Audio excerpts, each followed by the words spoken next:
Hello, welcome to aefTV. I'm joined by Mark Carrato from Power Africa.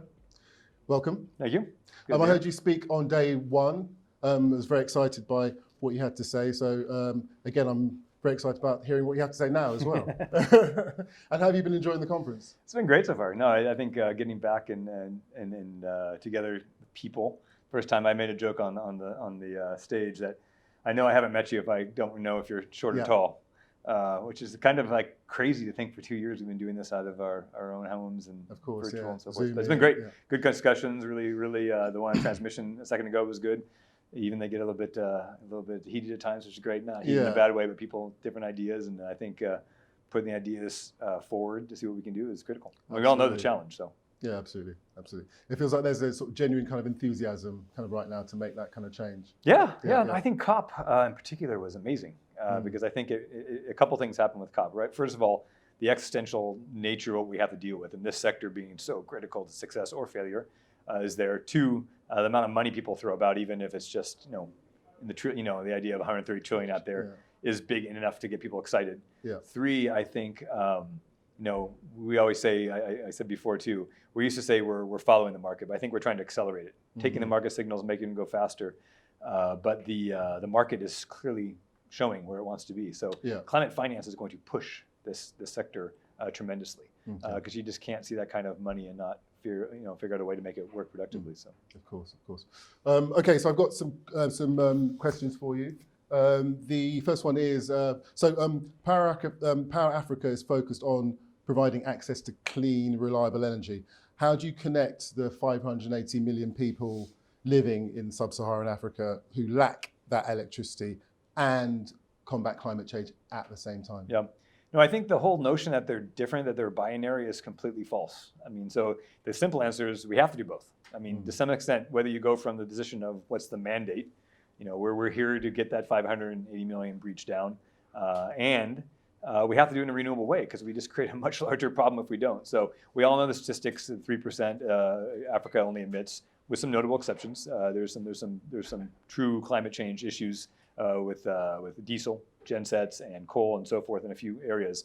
But this idea that only emitting 3% misses the fact that the real problem is that in 30 to 40 years, IEA says if we don't do it today, we're going to have a much larger problem on our hands. Not to mention that already disproportionately, sub-Saharan Africa is taking the effects of climate change. So this kind of binary that we have to do one or the other, we have to do both because actually either or will fail without the other. So absolutely see it as critical. I think inclusivity of energy, to some extent, I think when you paint the binary of saying we have to do one or the other, you're kind of missing the entire point that if you don't do it with a climate smart way, you're going to be an exclusive because at the end of the day, the people you're trying to help the most are the ones that are going to be most affected by climate change. So we're excited about that. And a ton of ideas are out there. The renewable energy prices coming down. We all heard the statistics, 85% of solar in the last 10 years. These things are totally critical. And so with the market prices coming down, with the ability to now compete on a project-by-project basis competitively on a cost structure, and now that doesn't necessarily mean every single project, every single time can be renewable all the time. We know the issues of base load, we know the issues of intermittency, but batteries are coming. We're gonna have to push the technology.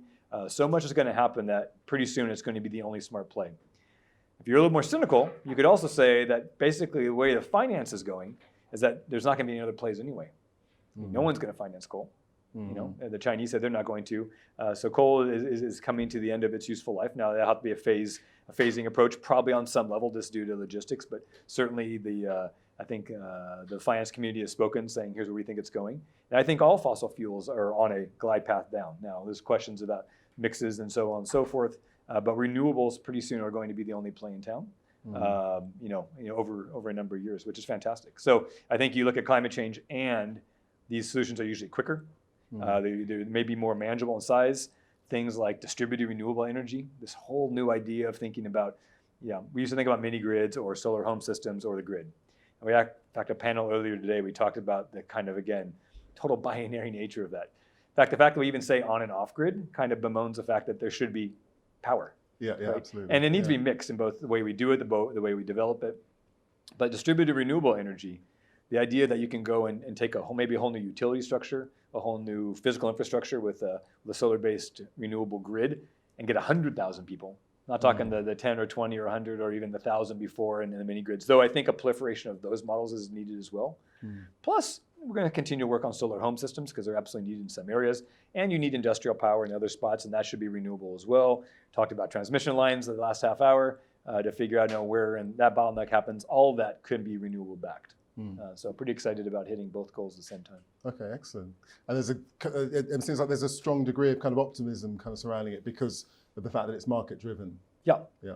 No, I mean, for sure. I mean, at the end of the day, if you go against the market, you're always going uphill. So exactly, you're gonna be second best, aren't you? Yep. Yeah, excellent. At COP26, the Partnership for a Just Transition was announced. This partnership focused on South Africa. What do you see as the opportunities and challenges for a just energy transition, not only in South Africa, but across sub-Saharan Africa? Yeah, I mean, just transition, I think, means a lot of different things. In a general sense, it means kind of what you just said. You can't just go full speed on renewable if people suffer along the way. So whether it be who's getting it, how fast we're getting it, we have to find the right mix. In the case of South Africa, obviously, it means that when you do leave coal as the backbone of the grid, there's a lot of jobs at stake. There's a lot of livelihoods at stake, and not just people in the mines themselves, but the surrounding communities, the domino effect that happens. And we have to take in consideration. We have to, all of us, I think the G4 plus the EU who started this and proud to be part of that $8.5 billion announcement to start the transition. But we now have to listen. There's a lot of voices out there that need to be heard, and we have to do the hard work. And there's no easy answer. There's no easy answer. No one wants to take away any job. You want to just create them, but we have to create new jobs. There's a lot of statistics out there about the growth of the green energy sector. So some of those might be a one-for-one swap, but generally there's so much growth potential in doing renewable energy that I think it's going to come out. But there's going to be a lot of tough decisions along the way, and we have to just start doing the work, roll our sleeves up. Do you think that people have overlooked the cost of developing the infrastructure in order that people can start kind of doing this efficiently? With the renewable? Yeah.